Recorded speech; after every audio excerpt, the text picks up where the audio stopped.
बघा, निवडणूक आयोगच हा संशय बघत आहे. सातत्यानं चुका करायच्या, लोकांनी मग त्याच्यात ऑब्जेक्शन घेतले की मग त्याच्यातलं सुधारणा करायच्या. जे काही आपलं नियम आहे, आता आपण पाहिलं असेल की नगरपालिकेच्या निवडणुकीमध्ये विधानसभेचे जे बूथ होते त्या विधानसभेच्या बूथप्रमाणेच या सगळ्या याद्या तयार व्हायला पाहिजे होत्या. यांनी आता जे मतदान केंद्र आहे, बूथ म्हणजे मतदान केंद्र, हे आता दुसरीकडे तिसरीकडे करून टाकले. तिथं नेटिव्ह आहेत ते लोक, त्यांची नावं दुसऱ्या भागात नेऊन टाकली. घोळ करेल याचं कारण काय?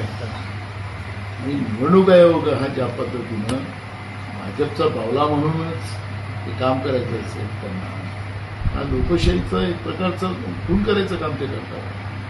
आणि म्हणून चुका करण्याच्या पेक्षा त्याला दुरुस्त निवडणूक आयोगाने जनतेसमोर केलं पाहिजे. निवडणुका ह्या पारदर्शक झाल्या पाहिजे. आणि म्हणून राजीव गांधींनी घटना दुरुस्ती करून निवडणूक आयोगाला स्वायत्ता दिली. पण ह्या निवडणूक आयोगाने जेव्हाचं मोदीची सरकार देशात आल्यानंतर त्यांनी निवडणूक आयोगाचं भाजपचं कार्यालय झालेलं आहे आणि तिथून भाजपचं काम चाललेलं आहे असं आपल्याला चित्र पाहायला मिळत आहे.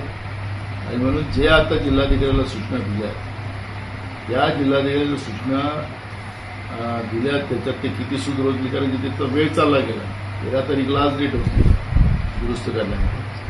आता त्यांनी मुदत वाढवून दिली पाहिजे, याद्या एकदम करेक्ट केल्या गेल्या पाहिजेत आणि नंतरच निवडणुका लावल्या पाहिजेत, ही मागणी आमची. महाराष्ट्र हे शाहू फुले आंबेडकर विचाराचं राज्य आहे, लोकशाहीचं मूळ असलेलं हे राज्य आहे.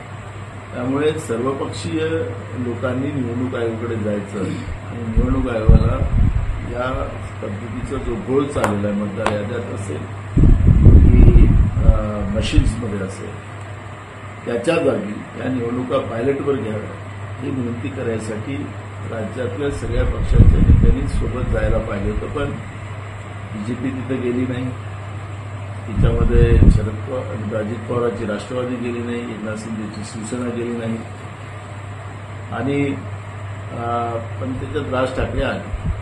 तर ही लोकशाही वाचवण्याच्या दृष्टिकोनातली पाऊलं उचलली गेलेली होती. राहिलं अलायन्सचा मुद्दा जो आहे, त्या अलायन्सच्या मुद्द्यामध्ये दिल्लीमध्ये, कारण की महाविकास आघाडी जेव्हा तयार झाली होती ते पक्ष त्याच्यामध्ये समाविष्ट व्हावे याचा निर्णय आमच्या हायकमांडने घेतलेला होता. त्यामुळे आता ही महाविकास आघाडीचे नेते जे आहेत ते ज्या पद्धतीचा प्रस्ताव दिल्लीला पाठवत नाही, दिल्ली त्याच्यावरचा निर्णय झाला नाही, आले नाही आले हा प्रश्न आता इथं होत नाही. त्यामुळे जे काही हायकमांड निर्णय घेईल त्या निर्णयाला आम्ही लोक मान्यता देऊ.